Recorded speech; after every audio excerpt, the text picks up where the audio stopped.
देख रहे हैं देवराज, द्रोणगिरी पर्वत के स्थान पर गहरा गड्ढा हो गया है। हाँ देवराज, द्रोणगिरी कहाँ गया? आश्चर्यचकित तो मैं भी हूं। देवगुरु बृहस्पति व अन्य देवगण भी दिखाई नहीं दे रहे हैं। ये तो चिंता का विषय है।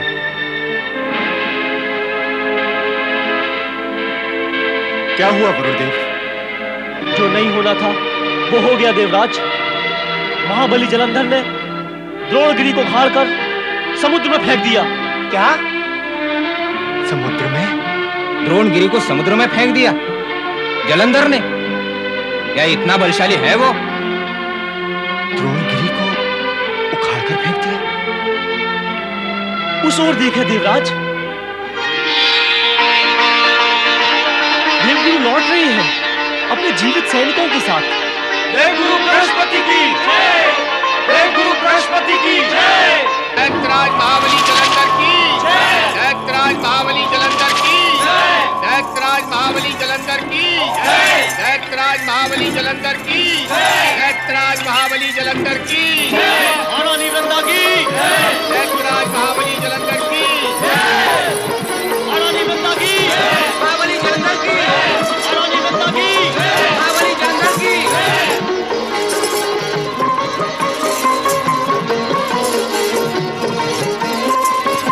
वृंदा महाबली का स्वागत करती है।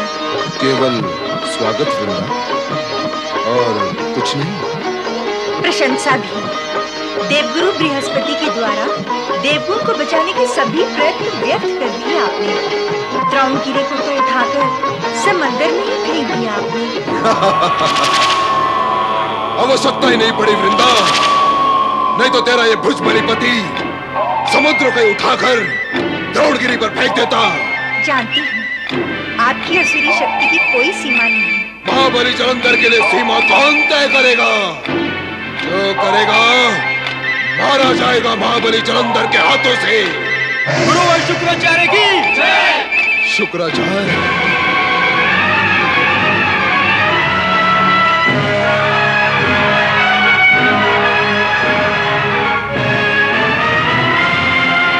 क्यों? क्या हुआ? क्या मुझे भी बार बार गुरुवर शुक्राचार्य कह कहकर बार बार नमन करना होगा? गुरु, क्या मेरा एक बार का नमन और गुरुवर कहना क्या एक वर्ष के लिए बहुत नहीं? गुरु, इतना समय कहां है महाबली जलंधर के पास कि वो बार बार नमन करता रहे और शुक्राचार्य से पहले गुरुवर कहता रहे? गुरु, मेरी ओर से थोड़े को ही बहुत समझो, क्योंकि बहुत तो मैं स्वयं हूं। क्यों गुरु, उचित है ना?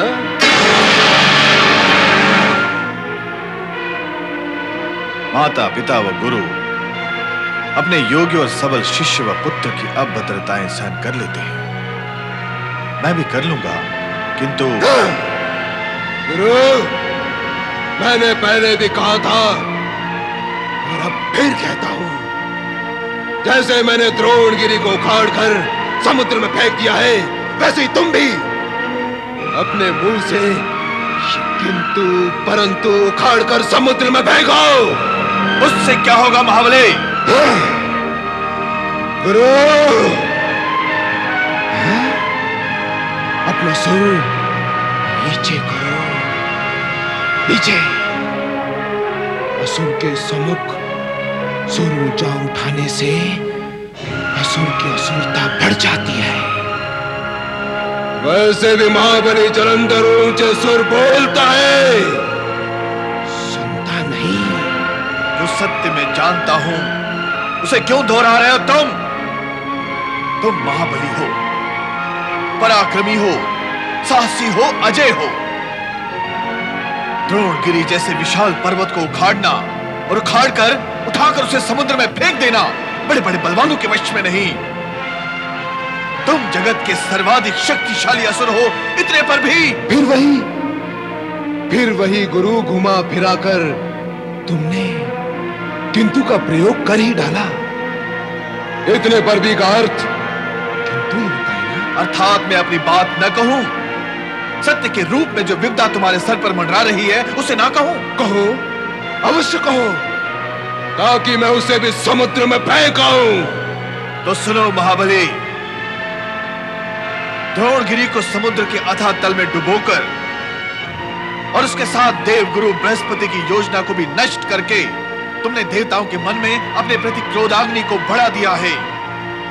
उनके मन में बैठी घृणा और प्रतिशोध की भावना का आकार तुमने बढ़ा दिया है। अब वे शांत नहीं रहेंगे। उनके मन की अशांति तुम्हारे विरुद्ध षड्यंत्रों की रचना अवश्य करेगी। तुम्हारी असावधानी उनके षड्यंत्रों को मार देगी। वे ऐसा करें उससे पूर्व तुम स्वर्ग पर आक्रमण कर दो। हाँ स्वामी, गुरुवर शुक्राचार्य का अनुमान बिल्कुल सत्य है। आपको स्वर्ग पर आक्रमण कर ही देना चाहिए। महाबली जलंधर के दरबार में और जलंधर के सामने गुरु का अनुमान यदि असत्य भी होगा तो वो सत्य हो जाएगा जिसका अनुमान भी नहीं किया जा सकता। मत भूलो महाबली कि तुम्हारी पति परायण पत्नी वृंदा का सौभाग्य पग पग पर तुम्हारे भुजाबल और वाणीबल का मार्ग प्रशस्त कर रहा है। इसका सौभाग्य सदैव छत्र बनकर तुम्हारे भाग्य की रक्षा करता है। और जब तक ऐसा है, इस जगत का बड़े से बड़ा शत्रु भी तुम्हारी छाया को छू नहीं सकता। मानता हूं ना गुरु, प्राणों से भी अधिक प्रिय पत्नी पति के प्राणों की रक्षा करती है। वृंदा भी मेरे प्राणों की रक्षिका है। ऐसा क्यों कहते हो स्वामी? ये तो मेरा कर्तव्य है। सत्य ही बोल रहा हूं वृंदा।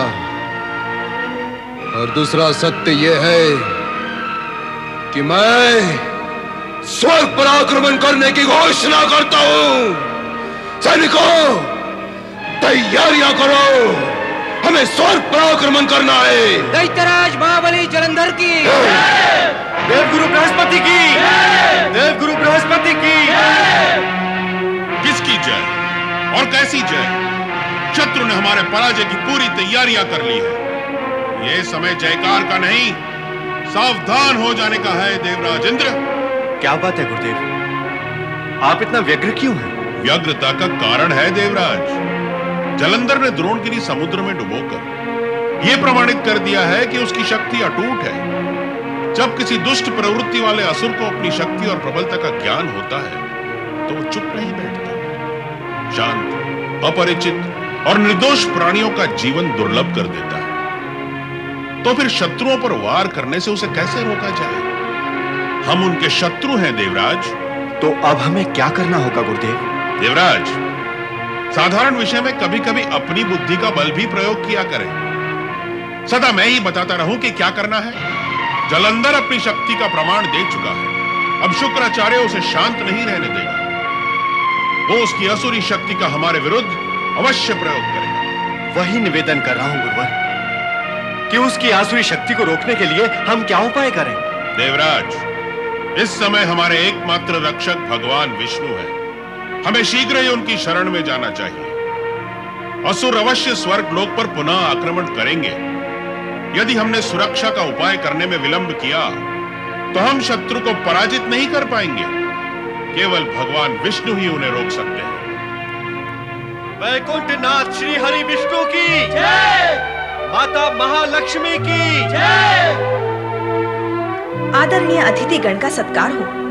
पधारिए देवराज, देवगुरु एवं देवगण। पधारिए देवगण, पधारिए गुरु बृहस्पति। कहिए, सब कुशल मंगल तो है? प्रभु, यदि स्थिति कुशल मंगल की होती तो आपको कष्ट देने क्यों आते? अर्थात विषम स्थिति और अमंगल की आशंका वश आप यहाँ आते हैं। सत्य यही है देवी। अब कौन सा नया कष्ट आ गया देवगुरु? कष्ट तो वही है प्रभु, किंतु इसका रूप नया है। ये जलंधर तारकासुर का ही संस्करण है। इसने तो हमारी सुरक्षा के सारे मार्ग ही अवरुद्ध कर दिए हैं। दैत्य गुरु शुक्राचार्य और दैत्यराज जलंधर ने देवगण के विनाश की नई नई विधियां खोज डाली हैं। अब वो किसी भी समय स्वर्ग पर आक्रमण कर सकते हैं। जलंधर का संहार कर इस विनाश से हमारी रक्षा करें वैकुंठपति, इस विनाश से हमारी रक्षा करें। देवराज, देवगण की रक्षा में हम सदैव तत्पर रहे हैं और भविष्य में भी तत्पर रहेंगे। रहे हैं और रहेंगे, वो तो ठीक है प्रभु, किंतु इस समय चिंता और चर्चा अतीत व भविष्य की ना होकर वर्तमान की है। यदि इस समय भी आप तत्पर रहेंगे तो ही हमारी रक्षा संभव हो सकेगी प्रभु। आप व्यर्थ ही चिंता कर रहे हैं देवराज, हम निश्चित रूप से स्वर्ग की रक्षा करेंगे। किंतु महाप्रभु, समय बहुत कम है। आप जो कुछ करना चाहते हैं शीघ्र करें। हाँ वैकुंठनाथ, वो किसी भी समय हम पर आक्रमण कर सकते हैं। ठीक है देवराज, आप चलकर स्वर्ग की रक्षा पंक्ति तैयार करें, हम शीघ्र ही वहां पहुंचते हैं। अनेक अनेक धन्यवाद प्रभु। स्वामी, क्या आप मेरे भाई जलंधर का वध करने वहां जाएंगे? नहीं देवी, कदापि नहीं। मैं तुम्हारी व्यग्रता समझ रहा हूं, पर तुम निश्चिंत रहो, जलंधर का वध मेरे हाथों से नहीं होगा।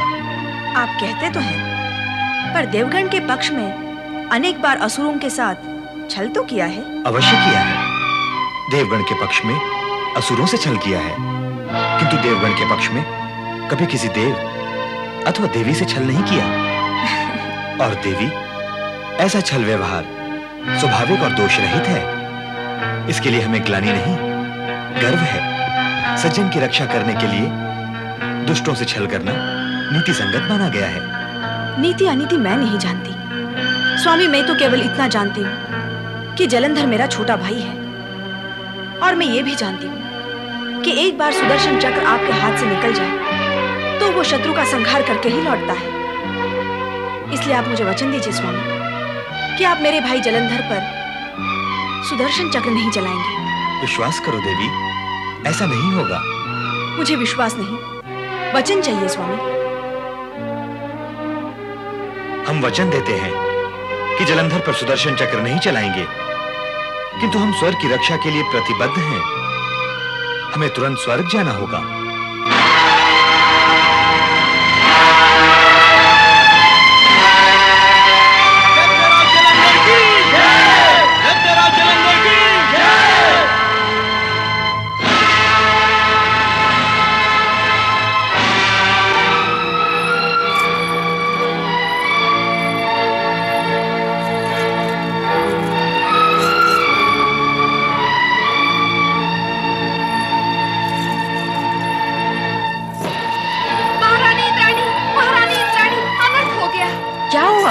असुरराज अपनी असुर सेना के साथ स्वर्ग की ओर बढ़ा चला आ रहा है। देवराज इंद्र तथा देवगण का कहीं अता पता नहीं। स्वर्ग लोक में हमारी आपकी रक्षा करने वाला कोई भी नहीं। अब क्या होगा महारानी इंद्राणी? हम कहाँ जाएं? वो स्वर्ग तक आ चुका है महारानी। असुर उसकी जय जयकार कर रहे हैं। कुछ तो करिए महारानी, अब हम क्या करें, कहाँ जाएं?